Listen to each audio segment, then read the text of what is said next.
Today SST our topic is Iron Age civilisation. आज हम पढ़ेंगे कि आयरन, जब आयरन का यूज़ होने लगा तो सिविलाइजेशन यानी कि डेवलपमेंट कैसे हुई।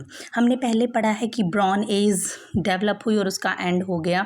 जब ब्रॉन एज का एंड हुआ है तब आयरन एज का डेवलपमेंट हुआ है। इस चैप्टर में हम वैदिक जो हमारी संस्कृति रही है उसके बारे में पढ़ेंगे, वैदिक और लेटर वैदिक। उनकी सोसाइटी कैसी थी, पॉलिटिकल स्ट्रक्चर कैसा था, वो किस टाइप के कपड़े पहनते थे, कैसे उनका रहन सहन था, वो ऑक्यूपेशंस कैसे थे उनके, सब बारे में हम आज डिस्कस करेंगे। Let us start.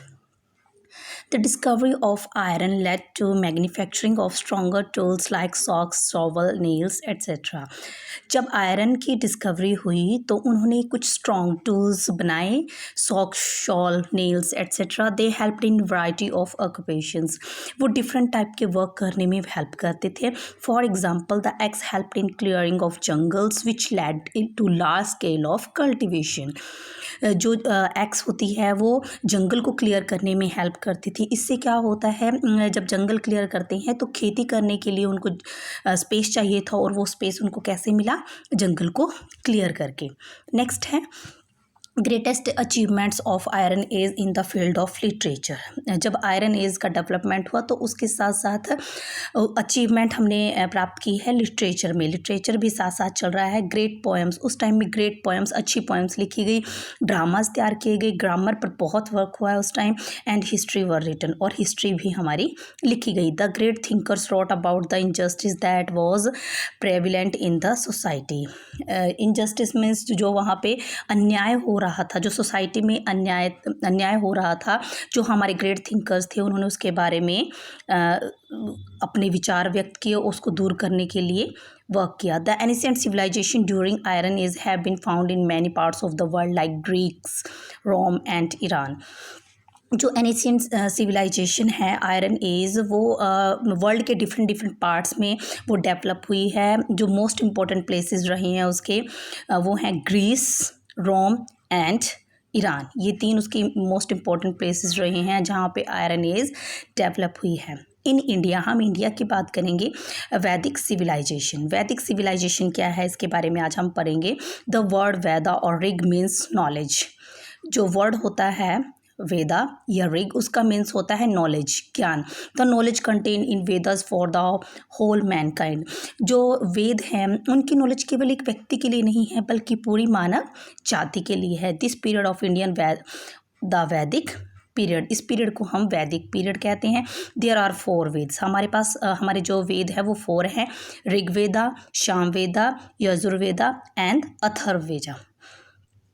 वैदिक पीरियड डिवाइडेड इनटू 2 पार्ट्स। जो वैदिक पीरियड है उसको हम 2 पार्ट में डिवाइड करते हैं, अर्ली वैदिक पीरियड एंड लेटर वैदिक पीरियड। फर्स्ट है अर्ली वैदिक एंड सेकंड है लेटर वैदिक पीरियड।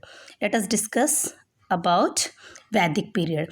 वैदिक period is also referred the Rig वैदिक पीरियड। जो वैदिक पीरियड है उसको हम ऋग वैदिक पीरियड भी कहते हैं। And rest of the Vedic literature, Yajurveda, Samaveda, Atharvaveda, Brahmanas, Aranyaka and Upanishads provide information about the later वैदिक period which is also known as the epic age. जब थोड़ा टाइम के बाद, जब ऋग वैदिक पीरियड चला, उसका थोड़े टाइम को रेस्ट देने के बाद जब यजुर्वेद, सामवेद, अथर्ववेद, आर्यंक, उपनिषद, इन सब से हमें इंफॉर्मेशन मिलती है कि कुछ टाइम बाद लेटर वैदिक पीरियड स्टार्ट हो गया था, जिसे हम एपिक एज यानी कि उपन्यास की एज भी कहते हैं। नेक्स्ट है पॉलिटिकल कंडीशन। उस टाइप की पॉलिटिकल कंडीशन कैसी थी वैदिक टाइम की और लेटर वैदिक की, दोनों की हम डिस्कस करेंगे। Rig Vedic mention rajas who was different from the later Vedic kings. जो वेद हैं उनमें मेंशन है कि जो राजा होते थे वो वैदिक काल में और लेटर वैदिक काल में डिफरेंट होती थी, उनकी पोजीशंस डिफरेंट होती थी। They neither had capital cities, armies, nor they collected taxes, kingship were not hereditary basis. ये हम वैदिक पीरियड की बात कर रहे हैं। उस टाइम ना तो कैपिटल्स होती थी, ना सिटीज़ होती थी, ना ही वो जो राजा होते थे वो आर्मीज रखते थे, और वो जो टैक्स वो कलेक्ट नहीं करते थे। Kingship were not hereditary. और जो राजा होता था वो वन हेरिडिटरी मीन्स होता है वंशिक, मतलब वो एक जो पिता है उसका पुत्र राजा बनेगा, ऐसा नहीं होता था वैदिक काल में। नाउ लेटर वैदिक काल, इन लेटर वैदिक period there were a number of small and big kingdoms. जब लेटर वैदिक पीरियड स्टार्ट होता है तो उसमें बहुत छोटे और बड़े बहुत सारे राज्य बन जाते हैं। Where kingship was heredity. अब यहाँ पर हेरिडिटी का पीरियड स्टार्ट हो गया, मतलब जो राजा है उसका वंशज उसकी फैमिली में से ही आगे कोई राजा बनेगा। इस सम्राट और महाराजा, उनके लिए सम्राट और महाराजा यूज़ करते थे वर्ड वो अपने लिए। कंट्रोल लार्ज किंगडम, वो बड़ी बड़ी किंगडम होती थी उनको वो कंट्रोल करते थे। The power of kings increased in later वैदिक पीरियड। जो वैदिक पीरियड में राजा की जो पोजीशंस थी, किंग की जो पोजीशन थी, अब वो लेटर वैदिक पीरियड में बहुत ज़्यादा बढ़ गई थी। They performed Rajasuyas and Ashvamedha yajnas. अब वो जो लेटर वैदिक पीरियड है उसमें वो राजसूया और अश्वमेध यज्ञ करने लगे थे। यजन्स होता है यज्ञ। Rajasuyas sacrifice was performed by the king of gain super power.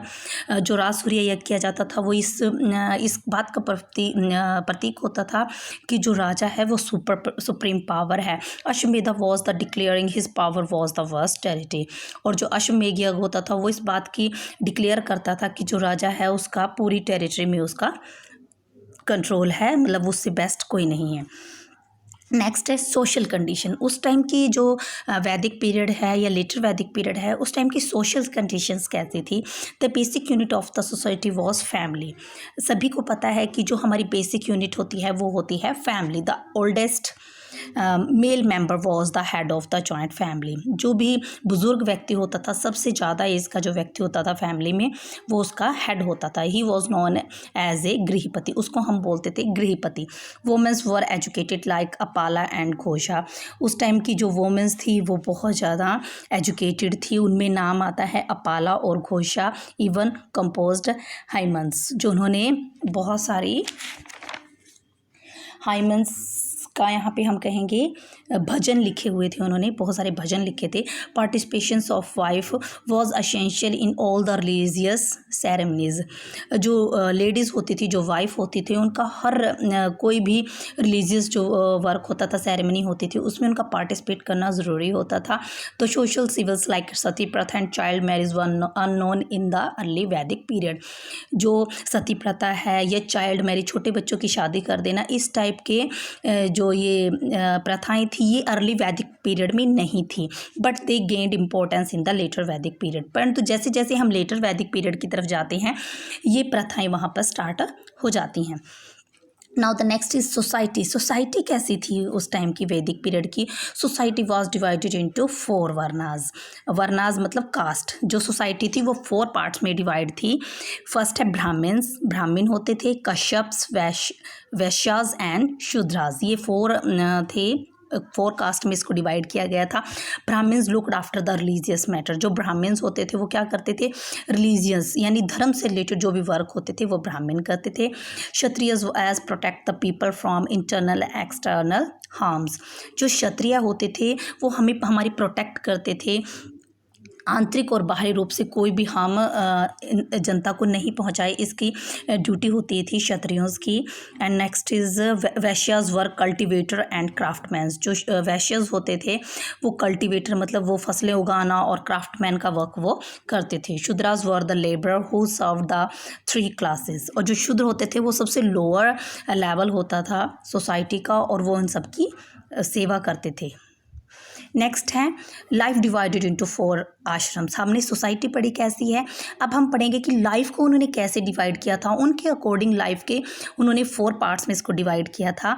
Upanishad divide means life into 4 ashrams of 25 year each. Life है जो उपनिषद के अकॉर्डिंग वो 25 ईयर्स पर उसमें रखते थे। वो 25 ईयर्स के अकॉर्डिंग उन्होंने 4 पार्ट्स में इसको डिवाइड किया था। मीन्स टू से वो उनके टाइम में हम 100 ईयर्स की एज लेके चलते थे, उसको वो 4 पार्ट में डिवाइड करते थे 20, 25 में। A man had spent the first 25 years of his life Gurukul where he learned the art of life and religion. जब लाइफ की जब स्टार्टिंग के 25 ईयर्स होते थे वो व्यक्ति अपने गुरुकुल में जाता था, वहाँ पर आर्ट ऑफ लाइफ, वो जीवन जीने की कला को सीखता था, अपने धर्म के बारे में इंफॉर्मेशन वो गेट करता था। कॉल्ड ब्रह्मचार्य आश्रम, इसको बोलते थे ब्रह्मचार्य आश्रम। वो अपने परिवार से दूर रहकर एजुकेशन गेट करता था। Second stage 25 years called when a man work hard, goat married, raised a family. अब जो 25 ईयर्स कंप्लीट हो गए हैं और नेक्स्ट 25 ईयर्स यानी कि 50 ईयर्स तक अब व्यक्ति क्या करेगा सेकेंड स्टेज में, अब वो फैमिली वर्क हार्ड करता है, बहुत मेहनत करता है, शादी करता है और अपनी फैमिली को इंक्रीज़ करता है। अब थर्ड स्टेज वानप्रस्थ आश्रम, यानी कि 25 ईयर्स और ऐड कर लेंगे, 75 ईयर्स हो गए हैं। He return to the forest to meditate, अब वो जंगल में जाता है मेडिटेशन करने के लिए।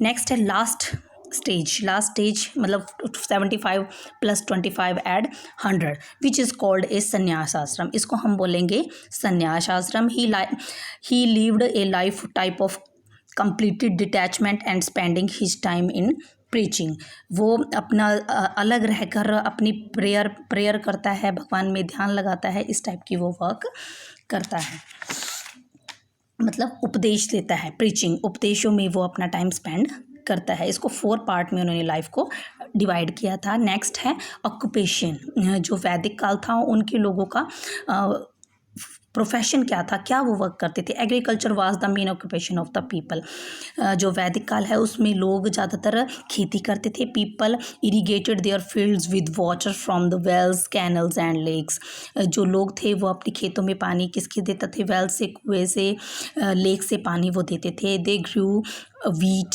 बार्ले, राइस, और वो फसल्स जो उगाते थे वो वीट होती थी, बार्ली होती थी, राइस एट्सेट्रा।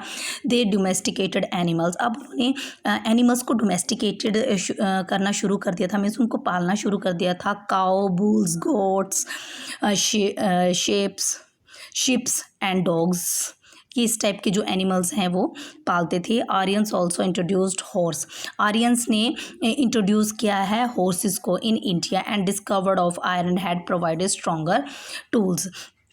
जो आर्यंस इंडिया में जो आए थे उन्होंने जो डेवलप किया है, उन्होंने हॉर्स के बारे में इंडियंस को बताया है। उन्होंने एक आयरन जो मेटल है उसके बारे में बताया, उससे स्ट्रॉन्ग टूल्स अब इंडियंस ने बनाने स्टार्ट कर दिए थे, शिकल्स, स्पेड्स, एक्स एट्सेट्रा।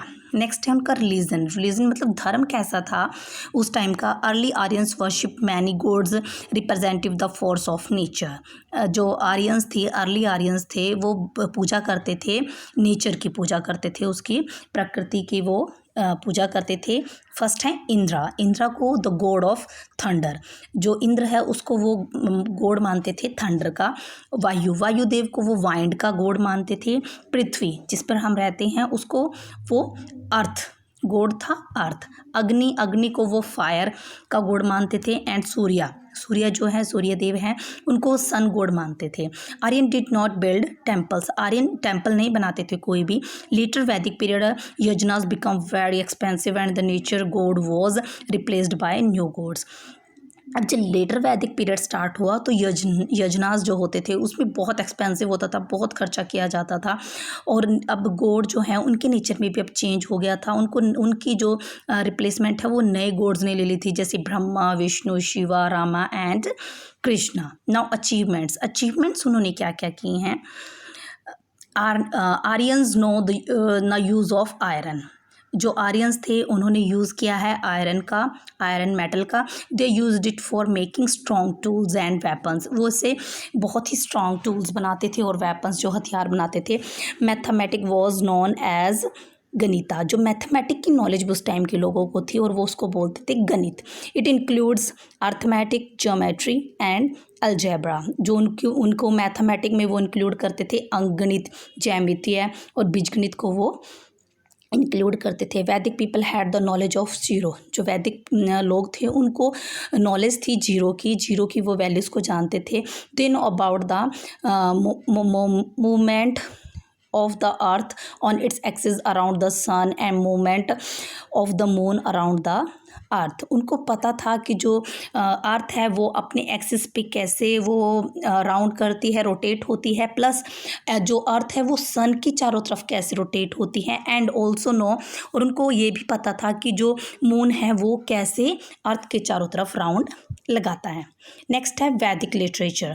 उनका वैदिक जो थे उनका लिटरेचर कैसा था? प्रूव दैट द वैदिक सिविलाइजेशन वाज क्वाइट एडवांस्ड। जो वैदिक लिटरेचर है उनसे हमें क्लियर होता है कि जो वैदिक पीरियड था वो बहुत एडवांस हो गया था। People led a happy and simple life. वहाँ के लोग अच्छी और हैप्पी खुशी वाली लाइफ स्पेंड करते थे। और their clothes were made of cotton. उनके जो क्लॉथ्स होते थे वो कॉटन के बने होते थे। They played many musical instruments. और वो उस टाइम के जो म्यूज़िकल इंस्ट्रूमेंट्स हैं उनको बजाते थे, अपने खेलते थे और उससे अपना एंटरटेनमेंट करते थे। Flute, drama and hard. वो फ्लूट मतलब बांसुरी बजाते थे, ड्रामास करते थे, हार्ड एट्सेट्रा का वो यूज़ अपने एंटरटेनमेंट के लिए करते थे। If you like my video please like share and subscribe my channel to get new videos. Okay, thank you.